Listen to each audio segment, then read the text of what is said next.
Welcome my dear students. प्रिय विद्यार्थियों, आपका स्वागत है। आज के इस टॉपिक में मैं आपके सामने लाया हूं articles. Indefinite an, definite the. मेरे प्यारे विद्यार्थियों, ज्ञान ही शक्ति है। प्रसिद्ध अंग्रेजी राइटर शेक्सपियर ने लिखा है कि अज्ञान अंधकार है, यानी ज्ञान के बिना अंधकार है। हमारा जीवन यदि ज्ञान नहीं हो तो वो अंधेरे के समान है, जहां हमें कुछ भी नजर नहीं आता, कुछ भी नहीं दिखता है। ज्ञान के बिना हम कुछ भी प्राप्त नहीं कर सकते। ज्ञान से हम धन, पद, शोहरत, प्रतिष्ठा, ये सभी हम ज्ञान से प्राप्त करते हैं।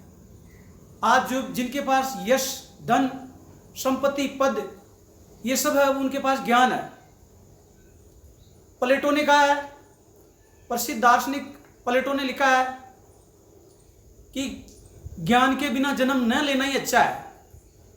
यदि हमने मनुष्य जीवन में आके ज्ञान ग्रहण नहीं किया, अर्थात हमने पढ़ाई नहीं की है, शिक्षा ग्रहण नहीं की है, तो इससे अच्छा जन्म नहीं लेना ही अच्छा है। प्रसिद्ध इंग्लिश लेखक राइटर फ्रांसिस बेकन ने अपने निबंध में लिखा है कि नॉलेज इज पावर, ज्ञान ही शक्ति है। अज्ञान के बिना अंधेरा है और ज्ञान को कोई शक्ति दबा नहीं सकती, और ज्ञान से शक्ति प्राप्त करते हैं हम। आज मिसाइल, परमाणु bomb, rocket launcher, assault rifle, AK-47 rifle, तो दुनिया में टेक्नोलॉजी, बड़ी बड़ी मशीनें, बुर्ज खलीफा जैसी ऊंची ऊंची इमारतें बना दी है ज्ञान से, वैज्ञानिकों ने। तो ज्ञान, नॉलेज करना हमारा जीवन का परम उद्देश्य है। प्यारे विद्यार्थियों, एक शिक्षक बनने के नाते मैं मेरा योगदान राष्ट्र निर्माण में देना चाहता हूं। मैं मेरे देश के प्यारे छात्रों को मेरे अंदर जो ज्ञान है, नॉलेज है, मैं उनको प्रोवाइड करना चाहता हूं, मैं आपको प्रदान करना चाहता हूं। मुझे पूरी आशा है, मुझे पूरी होप है कि आप मैं जो सिखा रहा हूं उसको पूरी लगन से सीखेंगे और अपने माता पिताओं की आकांक्षाओं पर खरे उतरेंगे, उनके सपनों को साकार करेंगे। तो आइए मेरे प्यारे विद्यार्थियों, आज हम अध्ययन कर रहे हैं आर्टिकल्स। अंग्रेजी विषय में कोई भी जब हम सेंटेंस बनाते हैं जैसे, तो उसमें आर्टिकल का आना बहुत अत्यंत आवश्यक है। आर्टिकल को मुख्य रूप से दो भागों में बांटा गया है, A, B। मैंने इस ड्राफ्ट के द्वारा आपको समझाने की मैं कोशिश कर रहा हूं। आप सभी छात्र अपने एक नोटबुक अंग्रेजी की डाल लें, और जो भी मैं ऑनलाइन आपको काम दे रहा हूं उसको उस नोटबुक के अंदर दिनांक डाल के कर ले, डेट डाल ले ऊपर, और बहुत ही साफ सुथरे राइटिंग, लेखनी से उस कार्य को करें। तो इंडेफिनेट के अंदर ए और एन आ गए, इसका हिंदी में अर्थ हुआ अनिश्चित। डेफिनेट, निश्चित, जिसके अंदर दा आ गया। प्रिय विद्यार्थियों, यहां जो सफेद रंग से चौक से जो मैंने लिखा है, एन का प्रयोग इंडेफिनेट, अनिश्चित के लिए सिंगुलर नाउन से पूर्व किया जाता है।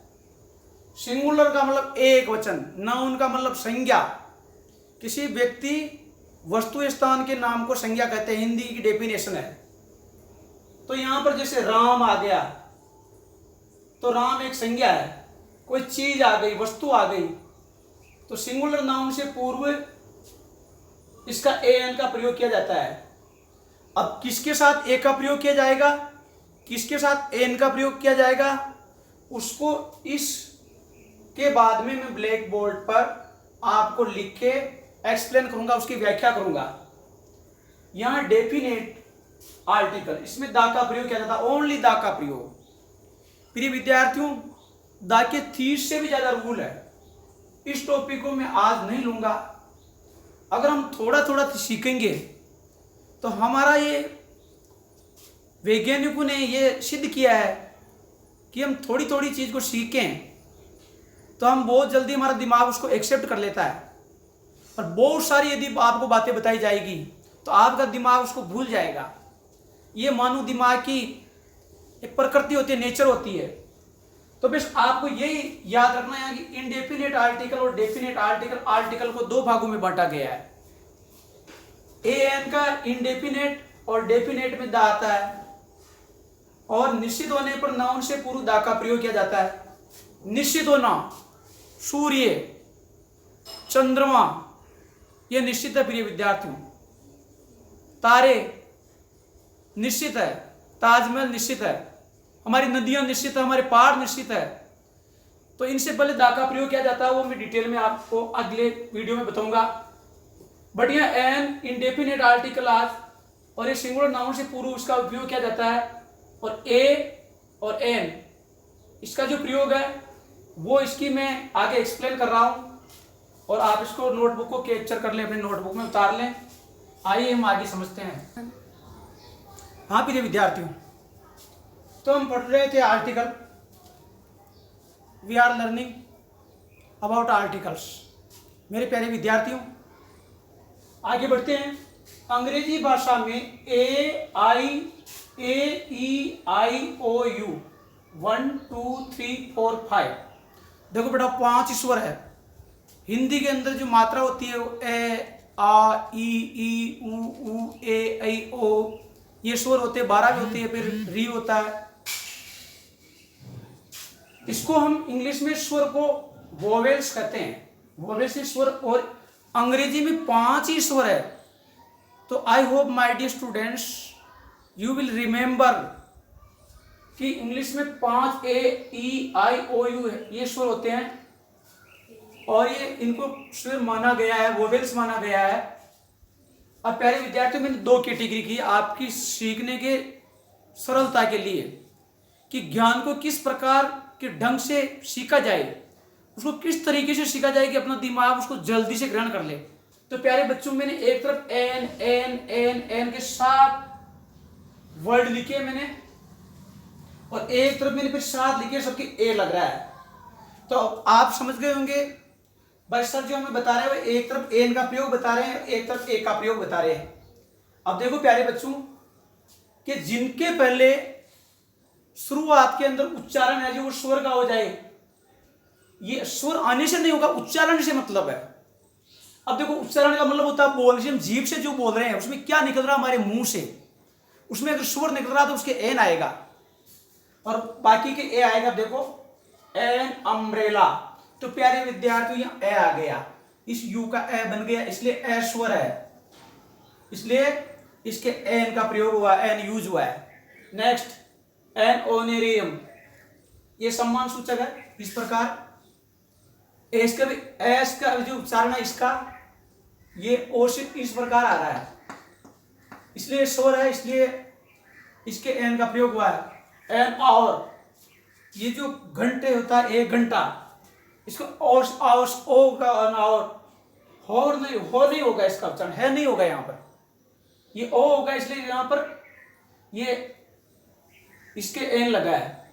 और honest man, honest man, honest man एक ईमानदार आदमी, तो ऑनेस्ट मैन के होनेस्ट मैन नहीं होगा, ऑनेस्ट मैन होगा बच्चों। और अंग्रेज जो बोलेंगे ना तो कुछ वो और ही बोलेंगे, अपन बोलते गर्ल, पुरानी अंग्रेजी पढ़ाई जो, और अब नया गर्ल, गर्ल तो रहकर उच्चारण नहीं गर्ल। तो प्यारे विद्यार्थियों, अपने को अपने भारतीय इंग्लिश में सीखना है, और जो अपने को शुद्ध उच्चारण करना सीखना, तो जो नेशनल डीडी न्यूज है उसके अंदर जो इंग्लिश में आता है उसको हमें भाषण को, स्पीच को सुनना चाहिए, उसके अंदर न्यूज आती है उसको। आगे बढ़ते हैं। एयर, देखो यहाँ ही है लेकिन एयर बोलेंगे इसको, एयर एयर। तो यहाँ पर इसका मतलब होता है वारिस, इसका उच्चारण भी इस प्रकार स्वर होगा। एन ऑनर, ऑनर ऑनर सम्मान, एक सम्मानीय, एन ऑनरेबल पर्सन एक सम्मानित सम्मान्य व्यक्ति।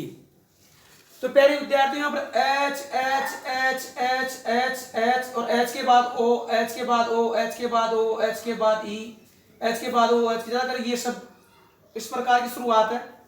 तो इस कॉन्सेप्ट को समझ लेना चाहिए कि इनके पीछे एन लगेगा आर्टिकल के। एन इंजीनियर है, एन एरोप्लेन है, बाकी बहुत सारे वर्ड है जिनको मैं आगे आपको पढ़ाऊंगा।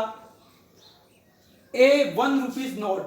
अब बच्चे करें सर यहाँ तो ओ आ गया और आप कह रहे कि यहाँ ओ आ गया, तो जब ये ओ आ गया और ये ओ आ गया तो सर यहाँ पर एन आना चाहिए, लेकिन नहीं बच्चों।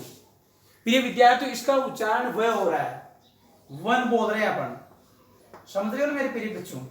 इसका उच्चारण वह वकील का हो रहा है, इसलिए इसके ए लगा है।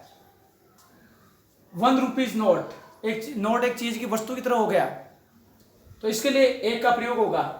ए यूनियन, एक संगठन, ए यूनिवर्सिटी, तो यहाँ यू आ रहा है, देखो ये यू ये रहा, फिर भी इसका उच्चारण ये हिंदी का हो रहा है। तो ये हिंदी को कोई स्वर थोड़ी माना गया, हिंदी के अंदर नहीं माना गया है, इसको कॉन्सोनेंट माना गया है, व्यंजन माना गया है।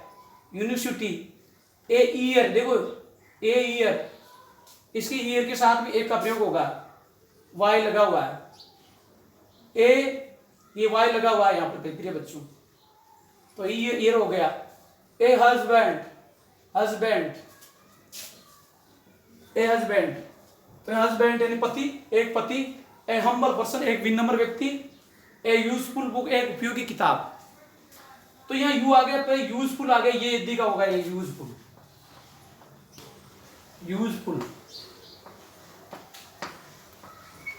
यूजफुल जय आएगा, यूजफुल, ये छोटी लगा देंगे तो यूजफुल हो जाएगा, यूजफुल होगा। तो फिर ये विद्यार्थी ये हिंदी का आ गया, इसलिए इसके भी एक का प्रयोग आया। तो ये आपको इसका अभ्यास करना है। अभ्यास, धैर्य, लगन और परिश्रम से हम अज्ञानता को मिटा सकते हैं। आज मैंने आपके सामने टॉपिक बड़ी अच्छी तरह से रखने की कोशिश किया है। यदि मेरे इस टॉपिक में किसी भी प्रकार की आपको कोई त्रुटि लगे तो मेरे चैनल पर कमेंट करके आप मुझे बताइए, और मैं समझता हूं कि ये टॉपिक आप अच्छी तरह समझ गए होंगे। अगला जो वीडियो लंबा हो जाएगा, अगला जो मैं वीडियो बनाऊंगा उसके अंदर मैं आपको इससे आगे की चीज़ें बताऊंगा, किन के साथ एन का, किन के साथ एक का प्रयोग होता है। इसके बाद दा की अलग वीडियो बनाऊंगा। मेरे प्यारे विद्यार्थियों, मैं आपके लिए कठिन परिश्रम कर रहा हूँ और करता रहूँगा। आप मेरे देश का भविष्य हो, आगे आप ही आगे देश का निर्माण करोगे और देश को आगे बढ़ाने वाले हो। मुझे आशा है कि आप मेरा जो चैनल है इसको सब्सक्राइब करोगे, ऑल का बटन दबा के प्रेस करोगे और लाइक करोगे और शेयर करोगे और मुझे प्रोत्साहित करोगे। जब आप ऐसा करोगे तो मुझे लगेगा कि मेरे बच्चे पढ़ रहे हैं और ग्रहण कर रहे हैं, तो मुझे बहुत आनंद की प्राप्ति होगी। आज के लिए बस इतना ही। धन्यवाद my dear student, thank you so much.